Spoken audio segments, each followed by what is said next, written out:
The history of Punch-Out! Punch-Out was first seen in the arcades in 1983 in Japan and in 1984 in North America and Europe.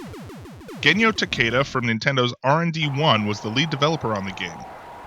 Shigeru Miyamoto designed the game's characters, and the great Koji Kondo was the game's composer.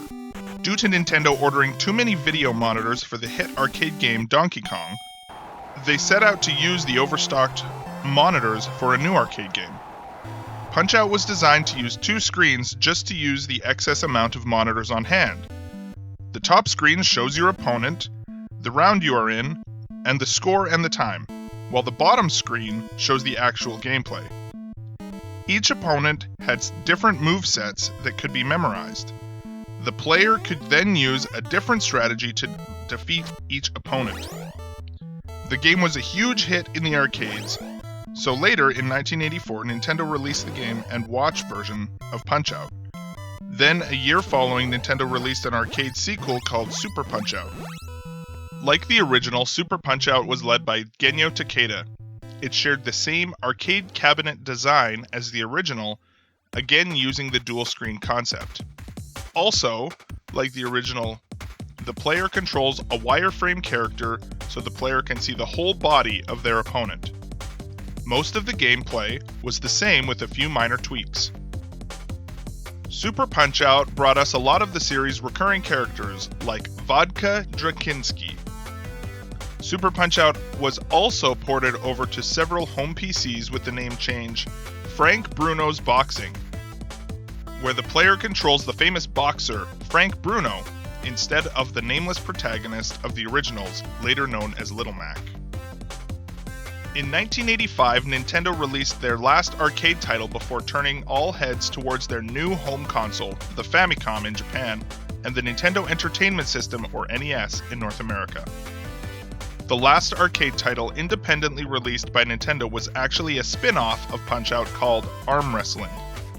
The game had the same look as Punch-Out, with very similar gameplay, but was only released in North America. After the success of the original two Punch-Out games in the arcade, Nintendo wanted to bring the game to their new hit home consoles in Japan and North America. Nintendo's R&D 3 team developed the new Punch-Out game. The designer of the arcade versions, Genyo Takeda, was the game's director. Since the Famicom was not as powerful as the arcade, Takeda and his team knew it would be impossible for the home console port to be an exact emulation of the original arcade version of the game. The graphics were dumbed down for the Famicom but still looked great.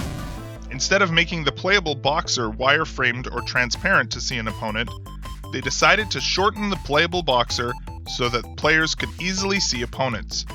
Also, to deal with hardware limitations, R&D 3 also reused player assets for Little Mac's opponents, so a lot of the characters have similar or recolored body parts. Nintendo wanted the home console version to be a bigger overall experience. Now the player could use his or her own strategies to deliver an instant knockout. There was also now more of a story to Punch-Out with a password system, background music, and animated cutscenes showing Little Mac training with Doc Lewis. Punch-Out was released in Japan for the Famicom as a prize gold cartridge for a golf tournament in September of 1987. The final opponent in the game was Super Macho Man, the same as the Super Punch-Out arcade version.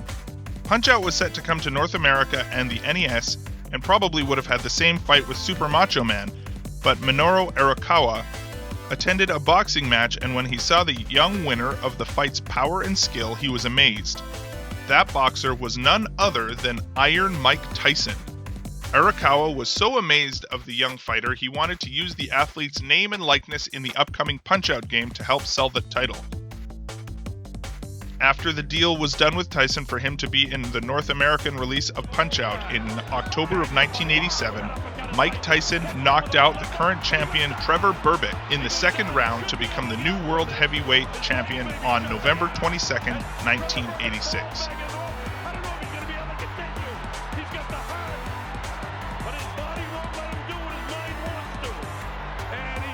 It couldn't have worked out better for Nintendo, Now they had the boxing champion on the cover, and Super Macho Man was changed to Mike Tyson in the final fight. Mike Tyson's Punch-Out was released in October of 1987 in North America. It did so well in North America, it got a full Japanese release in November of 1987.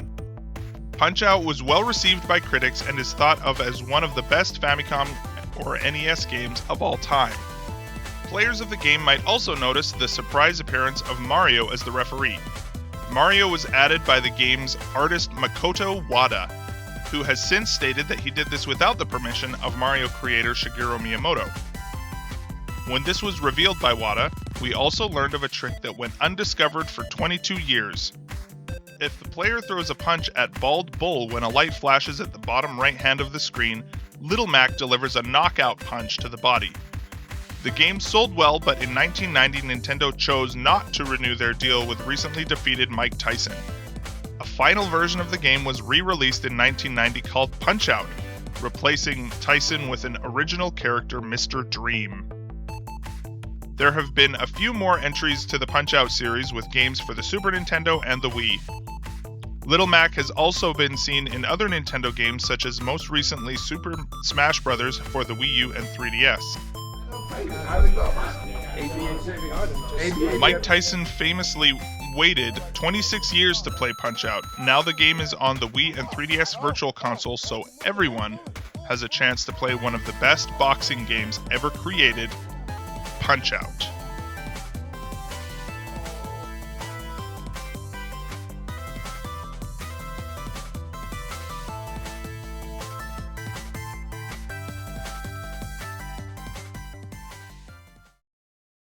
Gaming Dogs. Gaming Dogs. Take you went to Gaming Dogs. Going funky. Go funky.